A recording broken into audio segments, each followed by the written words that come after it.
muna para sa ating panalangin. Ruby, pwede mo bang pangunahan ang ating panalangin?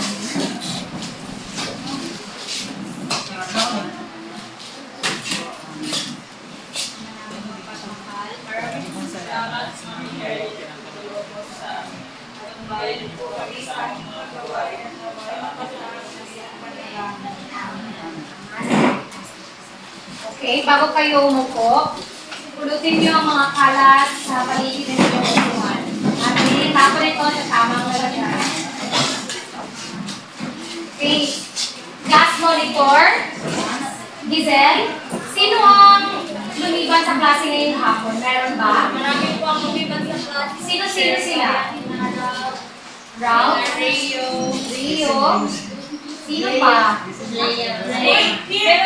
Nandito si Jaya. Sino pa? Almar po. Si Almar. Wala na ba?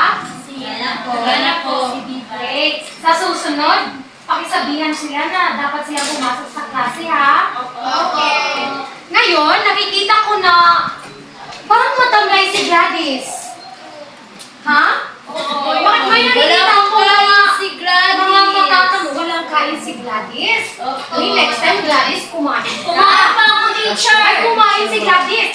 Kaya ngayon, maaari bang magsitayo ang lahat para sa ating pampasigla. Tayo ay sumayaw at i-shake-shake natin ang ating mga katawan. Joanna!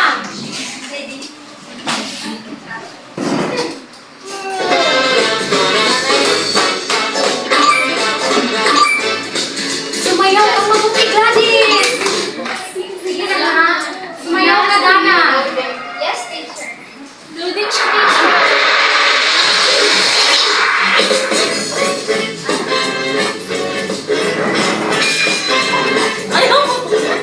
Sumayaw ka, Gladys! Get ready. We go. We've been ready for so long. Get ready.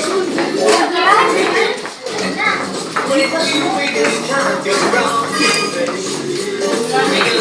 Sige, Joanna! Shake natin. Come on!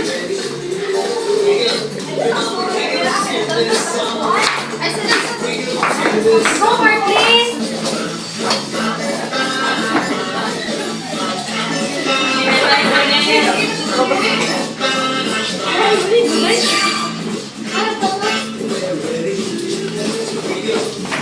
Wiggling fingers high in the sky. Get ready. Wiggle. Wiggle skis and wiggle ride. Get ready. Paano ka na, Dana?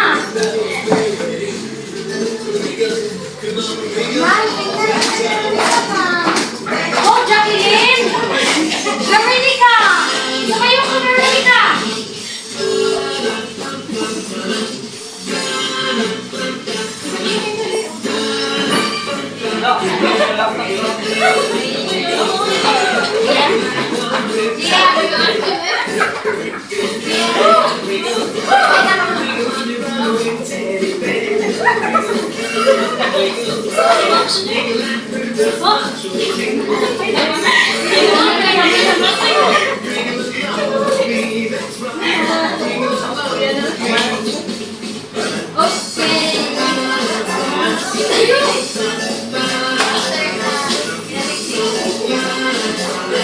Okay, magaling mga bata.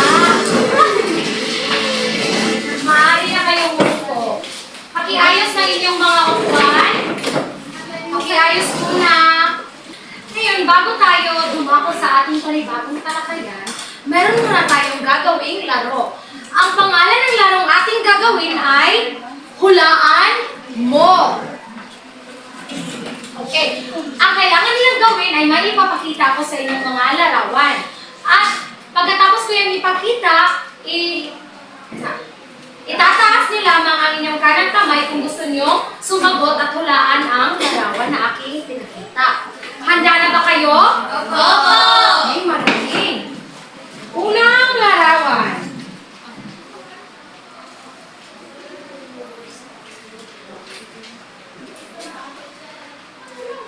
Ano ito?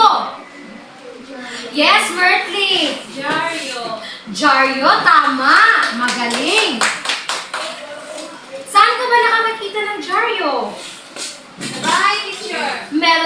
bahay niyo. Magaling, mabuti naman. Pangalawang larawan. Yes, Giselle? Computer po, teacher. Computer, magaling. Ito ay computer dahil meron siyang CPU at meron din siyang keyboard. At ngayon, pangatlong larawan ay ang yes, Christine? Radio. Meron ba nito sa inyo? Ay, magaling. Para dahil Gladys. Para Gladys. Ayan na, hindi rin ako mag-1 rules. Next picture. Yes, Joanna? Facebook. Tama, gumagamit ka ba rito? Opo, palagi. Wow, magaling. Ay, wow, mabuti na. Para saan mo ginagamit ang Facebook? Para Updates. Yung mga updates ba na nakikita mo, mga makatotohanan? hindi po. Hindi lahat, di ba? Okay, so dapat tayong maging mapagmatsyag sa mga mapanuri sa mga informasyon na ating nasasagap. Last! Yes, Dana. TV, teacher. TV? Meron ba kayong TV sa bahay nyo? Yes po, teacher. Okay. Ano ang pinapanood niyo sa TV? Cartoons, ano pa? Action movie. Batang Quiapo. Okay. Okay, ngayon, sa mga nakita niyong larawan, ano sa palagay niyo ang pinapaliwanag ng mga larawan niyo? Yes, Marian? Tungkol po sa mga balita. Tungkol sa mga balita. Tama, Marian, dahil ang tatalakayin natin ngayong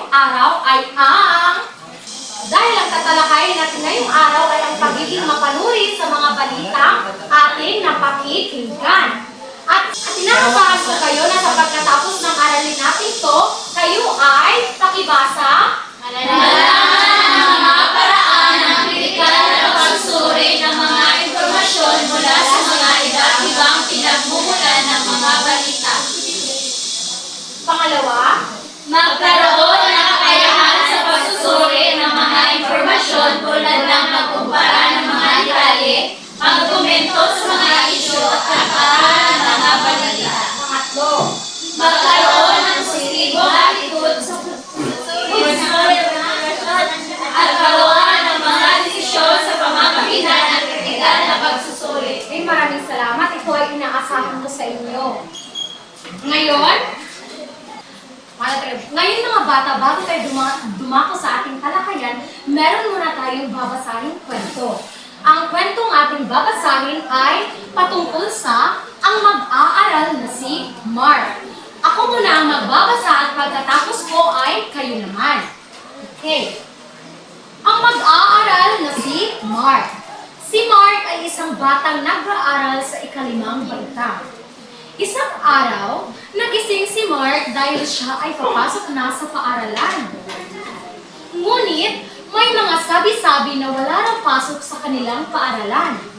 Agad namang naniwala si Mark, ngunit hindi naman pala totoo na walang pasok sa kanilang paaralan. Sa huli, siya ay lumiban sa klase dahil sa maling impormasyon na kanyang nasagap. Ngayon, kayo naman para mas maintindihan niyo kung ano ba ang patungkol sa kwento. Ang mag-aaral na si Mark. Si Mark ay isang batang nag-aaral sa ikalimang baitang. Isang araw, nagising si Mark dahil siya ay papasok na sa paaralan. Ngunit, may mga sabi-sabi na wala raw pasok sa kanilang paaralan. Agad namang naniwala si Mark. Ngunit, hindi naman pala totoo na walang pasok sa kanilang paaralan. Sa huli, siya ay lumiban sa klase dahil sa maling impormasyon na niyang nasagap. Naintindihan niyo ba ang kwento? Opo! Sino ang tauhan sa kwento? Patricia? Ang tauhan sa kwento ay si Mark po. Ikailang baitang na siya? Ikalimang baitang Ikalimang baitang. Anong balita ang kanyang nasagap? Yes, Chesapeake? na wala nang pasok sa kanilang paaralan. katotohanan? Gladys? Hindi po, teacher. Bakit kaya hindi? Bakit? Kasi may pasok. Gladys? Hindi totoo yung impormasyon na sagot niya dahil may pasok sila sa araw na yun. Yes, tama. Dapat ba nating tularan si Mark? Dapat ba nating tularan si Mark? Hindi. Hindi. Dahil yung mga nasasagap niya namang balita ay mali at basta-basta na lang siyang naniniwala at basta-basta na lang siyang naniniwala sa mga sabi-sabi ng ibang tao. Ngayon mga bata, ating tatalakayin kung paano nga ba maging mapanuri sa mga balitang ating nasasagap. Tatalakayin muna natin kung ano nga ba ang balita. Ano nga ba ang balita? Veronica, pakibasa.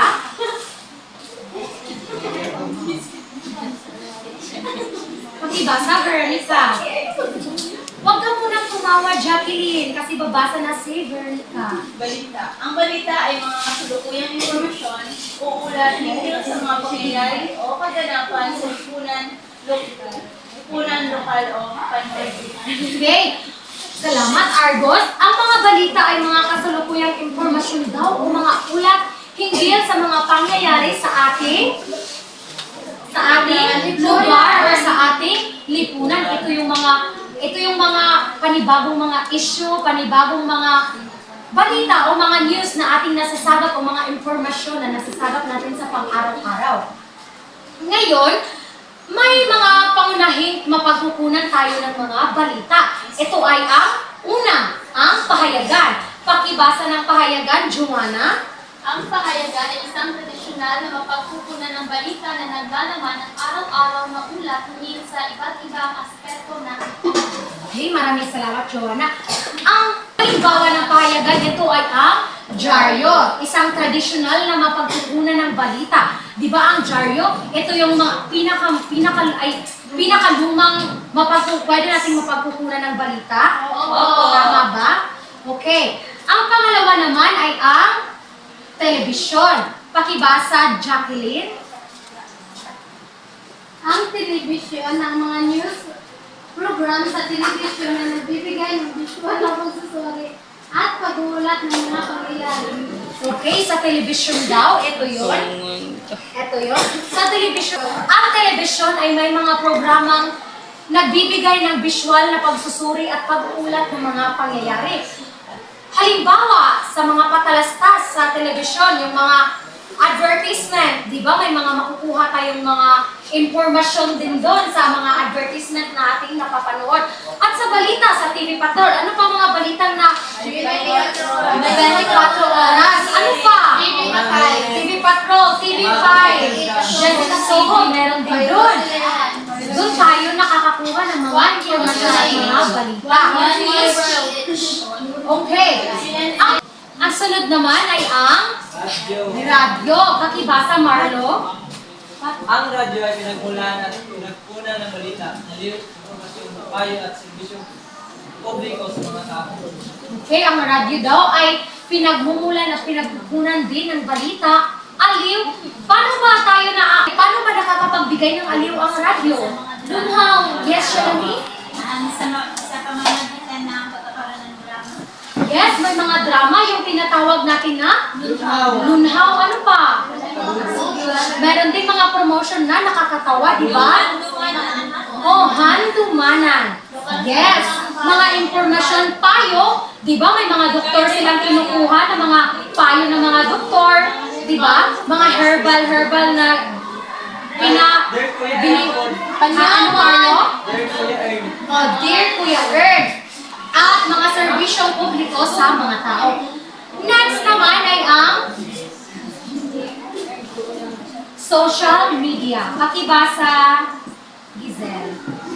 Bagamat kailangan ng pag-iingat sa paggamit nito, ang social media ay nagiging platform din para sa mga balita at impormasyon. Halimbawa nito ay Facebook. Okay, ang halimbawa ay etong Facebook. So, ang social media ay meron din ditong nakukuha mga impormasyon. Pero, dapat tayong mag-ingat kasi ang ibang impormasyon na binibigay ng Facebook ay haka-haka lang o fake news. Tama. Ngayon, bakit dapat sinusuri natin ang mga balita? Bakit dapat nating suriin ang balita? Ang mga balita. Yes, Mikey. Dahil may mga balita na hindi makatulungan. Magaling, Mikey. Gaya na sinabi ko kanina na dapat tayong maging mapanuri sa mga balitang ating nababasa o nasasagap kasi may mga balita talagang hindi totoo at puro haka-haka lang, tama. Naintindihan niyo ba mga bata? Ano nga ulit ang balita, Gladys? Ano ulit ang balita? Ito ay ang mga pinagkukunan natin na ano? Information teacher. Yes! Ano ang mga, may mabibigay ka bang mga uri ng mapagkukunan ng mga informasyon? Newspaper or mga tabloid. Very good, Gladys. Newspaper, ano ba yun? Yung mga, yung? Radio. Radio. Tama. Tama. Naintindihan ba? Oo. Magaling. Ngayon, hahatiin ko kayo sa dalawang grupo. Okay. Magbilang? Tagarin sila din. Ayaw na lang. Sige. Hahatiin ko kayo sa dalawang grupo. Ito ang magiging unang pangkat at ito naman ang pangalawang pangkat. Mikey, maaari ka bang lipat dito para madagdagan sila ng miyembro sa grupo? Okay, magaling. Unang pangkat, ang inyong gagawin, babasahin ko ang panuto unang pangkat. Tama o mali? Isulat ang T kung ang sumusunod ay nagpapahayag ng mapanuring pag-iisip. At M naman kung hindi. Okay, ito ang inyong sasagutan. Pangalawang pangkat, lagyan ng check kung ito ay mapagkukunan ng balitang makatotohanan. At X naman kung hindi. Naintindihan ba? Okay, magaling. Bibigyan ko lamang kayo ng 3 minuto para sagutan yan. At pagkatapos niyong magsagot lahat, mamimili kayo ng isang representante sa bawat pangkat para ipresenta ang inyong gawa at huwag kakalimutang magbigay o mag-ipaliwanag kung ano ba ang nagawa o ginawa niyo, kung ano ba yung mga sagot niyo doon. Maliwanag ba? Oo! Magaling. Kayo ay pwede na magsimula. 3 minutes starts now. Okay, ano direlay sa inyo?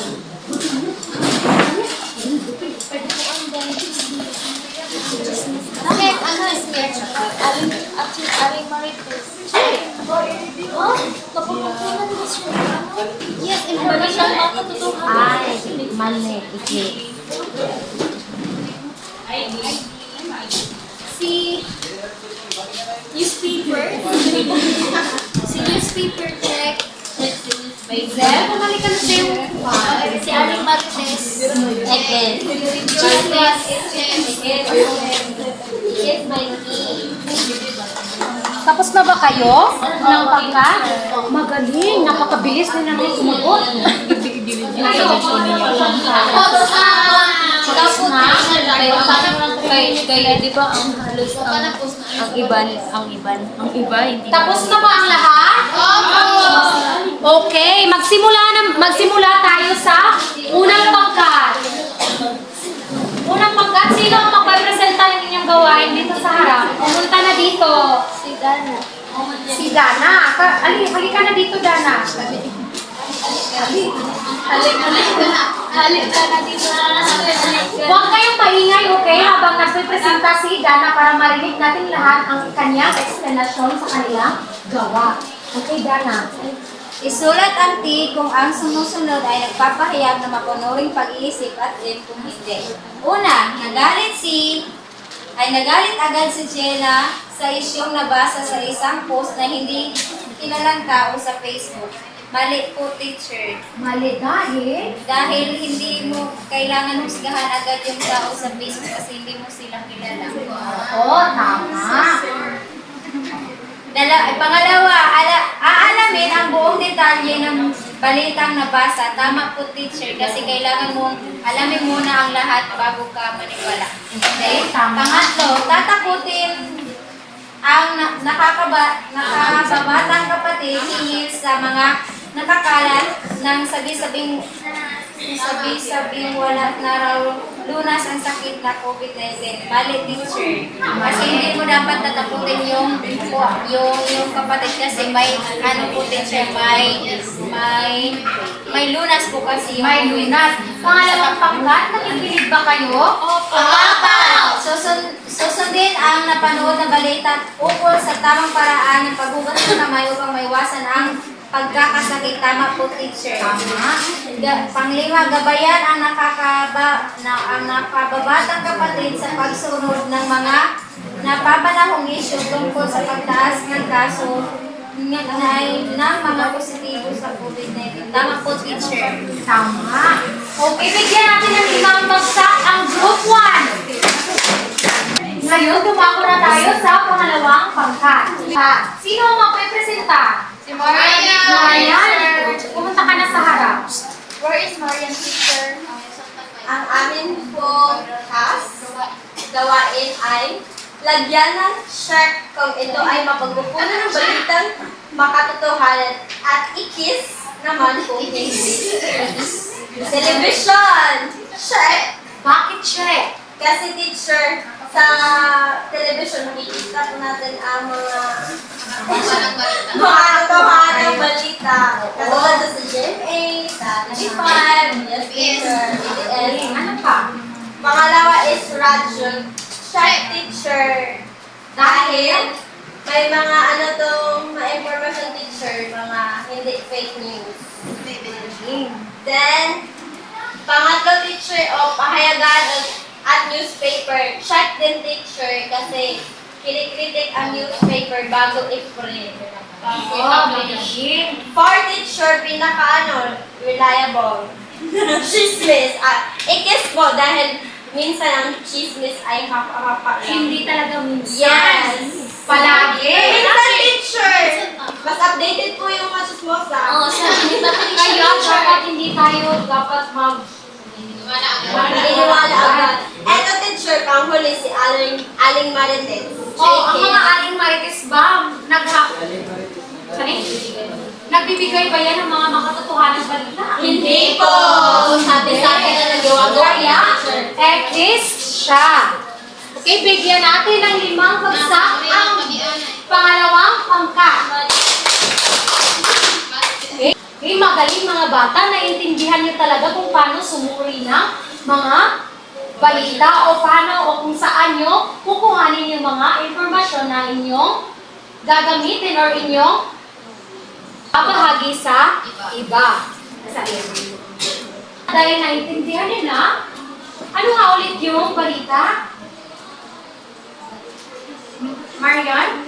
Ang balita po, teacher, ito po yung mapagkukunan natin ng totoong informasyon. Magaling. Magbigay, ano ngayon ang pahayagan na pwede nating mapagkukunan ng mga balita? Yes, Sheila?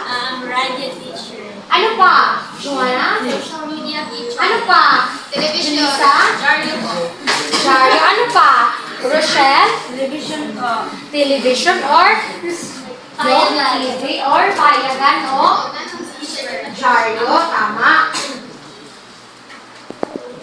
Kung sa'yo mga bata, talagang alam niyo na kung ano ang ating tinalakay ngayong hapon.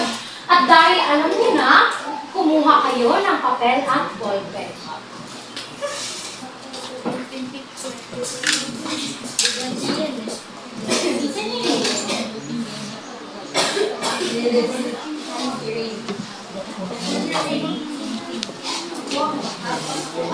Nakakuha na ba ang lahat? Okay, papibilisan.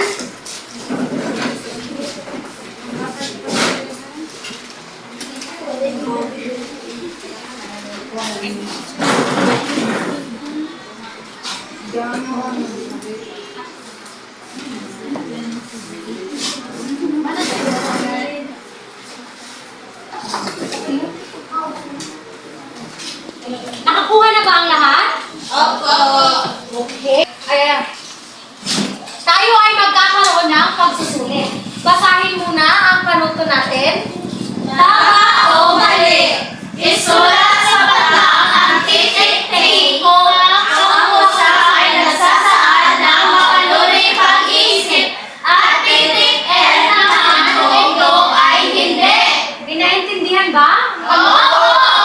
ngayon, maaari na kayo magsimula. Opo.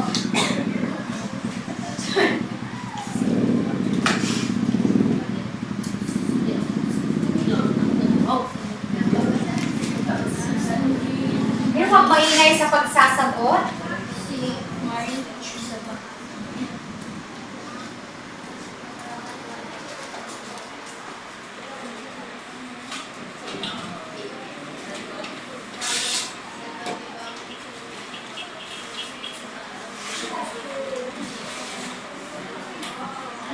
Hello, teacher. Oh my God.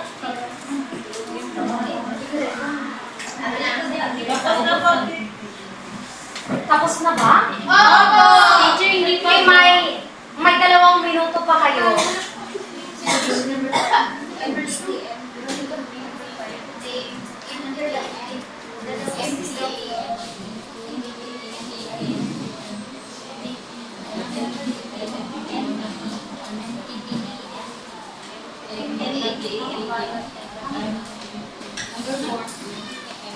Tapos na ba ang lahat? Sinong hindi pa nakatapos? Sino pa? Wala na? Okay, ngayon, ipasa ang inyong mga papel sa taong nasa harapan niyo.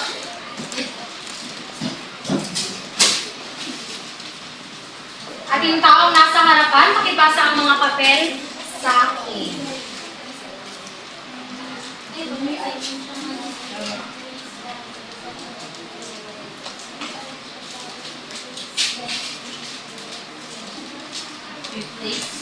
Okay, wala na ba? Wala na bang ibang papel? Sa inyong takdang aralin, kayo ay sumulat ng isang halimbawa ng balita na inyong napakinggan o nabasa sa telebisyon. Naintindihan ba? Kayo ay susulat ng halimbawa ng isang balita na inyong napakinggan o nabasa sa telebisyon. So kayo ay manonood ng balita at inyong isusulat kung ano yung nabasa nyo at napakinggan nyo. Maliwanag ba? Okay. At doon na nagtatapos ang ating aralin sa araw na to. Paalam mga bata.